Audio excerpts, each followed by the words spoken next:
আওয়ামী লীগের সমর্থক হতে পারেন, কিংবা আপনার পাশের 10টা লোকের মধ্যে নিশ্চয়ই আওয়ামী লীগের সমর্থক দেখতে পান। তো এই সব সমর্থক বা আপনার ভবিষ্যৎটা আসলে কি? দল যদি নির্বাচনেই আসতে না পারে, কাকে ভোট দেবেন আপনারা বা তারা? আপনাদের নিয়ে কিন্তু রাজনীতি হচ্ছে বেশ। তো কি সেই রাজনীতি? চলেন দেখা যাক।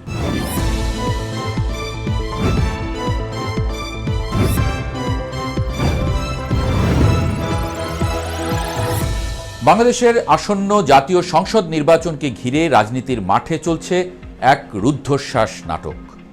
গণ অভ্যুত্থানে সরকারের পতনের পর রাজনীতিতে যে শূন্যতা তৈরি হয়েছে তা পূরণে প্রধান দলগুলো তো বটেই, এমনকি ছোট ও মধ্যম সারির দলগুলোও মরিয়া।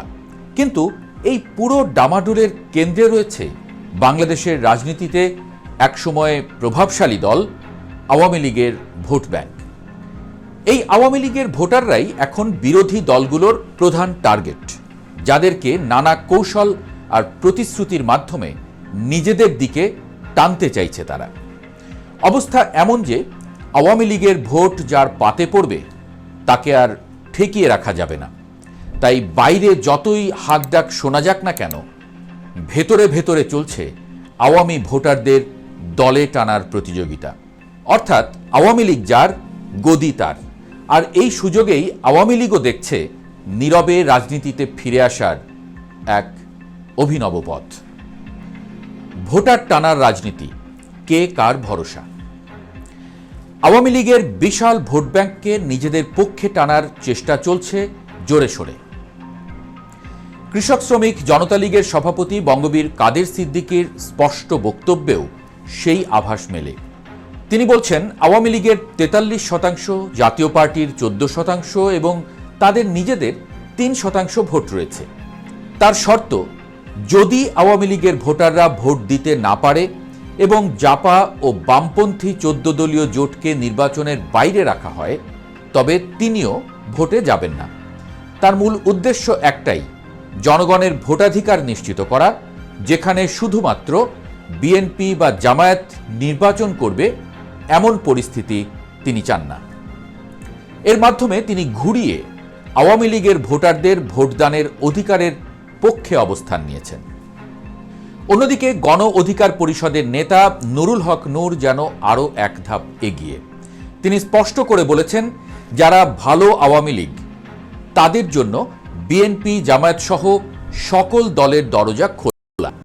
এই কথাটি এক অর্থে আওয়ামী লীগের তৃণমূলের এবং অপেক্ষাকৃত কম বিতর্কিত নেতাদের প্রতি একটি সেফ প্যাসেজ বা নিরাপদ পথের ইঙ্গিত দেয়।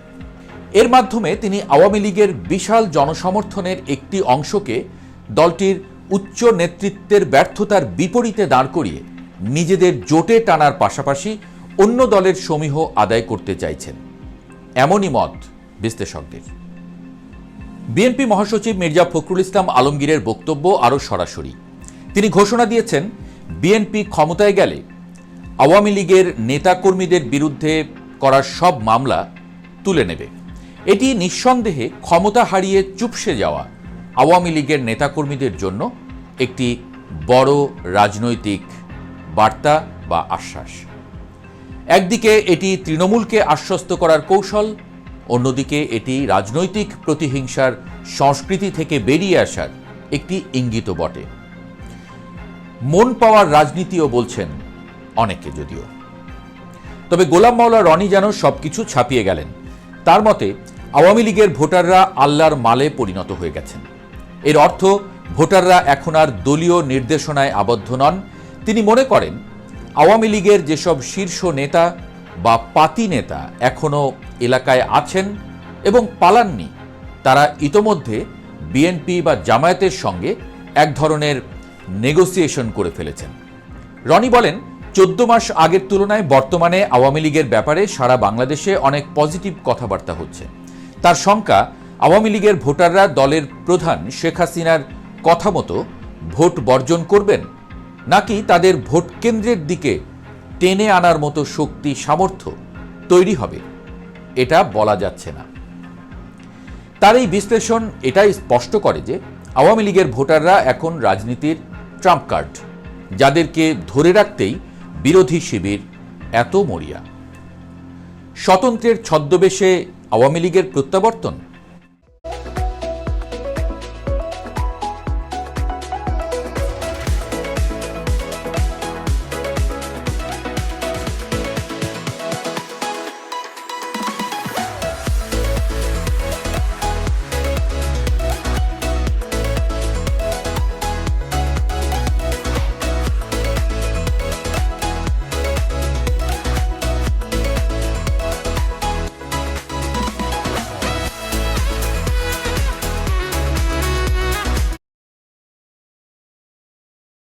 কে আসতে দেয়া হবে না, এটা মোটামুটি পরিষ্কার। এটা আওয়ামী লীগ বোধহয় নিজেরাও জানে। তবে দলীয় প্রতীকে নির্বাচন করতে না পারলেও একটি ভিন্ন কৌশল নিয়ে নির্বাচনের মাঠে ফিরতে চাইছে আওয়ামী লীগ, এরকম আলোচনা আছে। আর তা হল স্বতন্ত্র প্রার্থীর মাধ্যমে নির্বাচনে অংশগ্রহণ। নির্ভরযোগ্য সূত্র মতে আওয়ামী লীগের নেতারা সেই সুযোগ কাজে লাগাতে চাইছেন। আওয়ামী লীগ অন্তত 60টি আসনে স্বতন্ত্র প্রার্থী দেওয়ার প্রস্তুতি নিচ্ছে বলে জানা যাচ্ছে। এই আসনগুলোর মধ্যে বিশেষ করে সেগুলোকে প্রাধান্য দেওয়া হচ্ছে যেখানে আওয়ামী লীগের রিজার্ভ ভোট তুলনামূলকভাবে বেশি এবং যেখানে সংখ্যালঘু ভোট 18 থেকে 22% মধ্যে। দেশ এবং ভারতে অবস্থানরত আওয়ামী লীগের একটি নির্বাচনী টিম এ নিয়ে নাকি কাজ করছে। তাদের লক্ষ্য 10 থেকে 15টি আসনে নিশ্চিত জয়, 40টির মতো আসনে অল্প ব্যবধানে বিজয় আশা করা, সব মিলিয়ে সর্বনিম্ন 35 থেকে সর্বোচ্চ 60টি আসনে জয়লাভের সম্ভাবনা তৈরি করা। এর ফলস্বরূপ নির্বাচনের ফলাফলে দলটির বিরোধী শিবিরে বসার সম্ভাবনাও উড়িয়ে দেয়া যায় না। বিশ্লেষকদের মতে এটি একটি অত্যন্ত দূরদর্শী কৌশল হতে পারে। ক্ষমতাচ্যুত হওয়ার পরও দেশের রাজনৈতিক অঙ্গনে নিজেদের উপস্থিতি জোরালো রাখার এর চেয়ে ভালো পদ্ধতি আর হয় না বলেই মত বিশ্লেষকদের। জামায়াত ও আওয়ামী লীগের ট্র্যাজিক পলিটিক্স। নির্বাচনকে ঘিরে জামায়াতে ইসলামীর অবস্থান আরও জটিল সমীকরণের জন্ম দিয়েছে। তাদের নেতারা মনে করছেন কম আসন নিয়ে বিরোধী দলে গেলে দলীয় অবস্থান দুর্বল হবে, বরং বিএনপির সঙ্গে সমঝোতা করে সংসদে আসন বাড়ানো এবং মন্ত্রিসভায় অংশ নিতে পারাই তাদের জন্য লাভজনক হবে।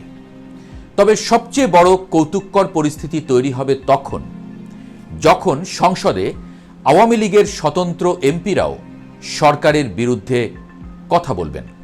সূত্রমতে জামায়াত যদি পৃথকভাবে নির্বাচন করে সরকারের বাইরে থাকে, তখন দৃশ্যত জামায়াত এবং আওয়ামী লীগের স্বতন্ত্র এমপিদের বিএনপির বিরুদ্ধে অবস্থান নিতে হবে। জামায়াতের দায়িত্বশীল সূত্র একে আত্মঘাতী এক ট্র্যাজিক পলিটিক্স বলে মনে করে। জামায়াত ইসলামীর নায়েবে আমির ডাক্তার সৈয়দ আবদুল্লাহ মোহাম্মদ তাহের স্পষ্টভাবেই বলেছেন, বর্ণচোরা আওয়ামী লীগারদের চিনতে মানুষ ভুল করবে না, জনগণ তাদের প্রতিহত করবে। অন্যদিকে সহকারী secretary general doctor Hamidur Rahman Azad তো আরও দৃঢ় কণ্ঠে বলেছেন, জামায়াত বিরোধী দলে যাবে কেন, তারা সংখ্যাগরিষ্ঠ আসন নিয়ে সরকার গঠন করবে। তবে রাজনীতিতে শেষ কথা বলে কিছু নেই, ইতিহাস সাক্ষী। 1996 সালে তত্ত্বাবধায়ক সরকারের দাবিতে আওয়ামী লীগের সঙ্গে এক হয়ে রাজপথে বিএনপি সরকারের বিরুদ্ধে জামায়াত আন্দোলন করেছিল। সেই জামায়াতে ইসলামীকে যদি ভবিষ্যতে আবারও বিএনপির বিরুদ্ধে আওয়ামী লীগের স্বতন্ত্র এমপিদের সাথে কৌশলগতভাবে এক হতে হয়, তাহলে সেটা সেই ইতিহাসেরই পুনরাবৃত্তি ঘটবে। এবং তারপর যদি আওয়ামী লীগ দলীয়ভাবে নির্বাচনে অংশ নিতে না পারে, তবে তাদের নেতারা স্বতন্ত্রভাবে জিতে সংসদে প্রবেশ করলে দেশে একটি আওয়ামী বান্ধব পরিবেশ তৈরি হবে। একটা সংখ্যায় এই স্বতন্ত্র এমপিরা যারা প্রকারান্তরে আওয়ামী লীগের লোক, তারা একজোট হয়ে দেশের শাসন ব্যবস্থায় একটি স্থিতিশীলতা ফিরিয়ে আনতে কাজ করবে। এই প্রক্রিয়ায় সরকার গঠনে তারা বড় ভূমিকা রাখতে পারবে। আর এই পরিবেশ তৈরি হলে দেশে প্রত্যাবর্তনের একটা পথও তৈরি হয়ে যেতে পারে দলটির প্রধান শেখ হাসিনার জন্য, এমনটা মনে করে তারা। সহজ কথায়, আওয়ামী লীগের ভোটারদের ভোটগুলো নিশ্চিত করে তাদের প্রতিনিধিদের সংসদে ঢুকিয়ে একটি শক্তিশালী রিভার্স ফোর্স বা প্রত্যাবর্তন শক্তি তৈরি করাই হচ্ছে এই কৌশলের মূল লক্ষ্য। এই শক্তি কেবল বিরোধী শিবিরকে দুর্বল করবে না, বরং রাজনীতিতে এমন একটি আবহ তৈরি করতে পারে যা দলের উচ্চ নেতৃত্বের ফিরে আসার জন্য সহায়ক হবে। এই কৌশল একাধারে দলের ঐতিহ্য ও ক্ষমতাকে ধরে রাখার প্রচেষ্টা এবং একই সাথে দেশের রাজনীতিতে নিজেদের প্রাসঙ্গিকতা পুনরুদ্ধারের এক অভিনব উপায়, এমনটাই বলছেন বিশ্লেষকরা।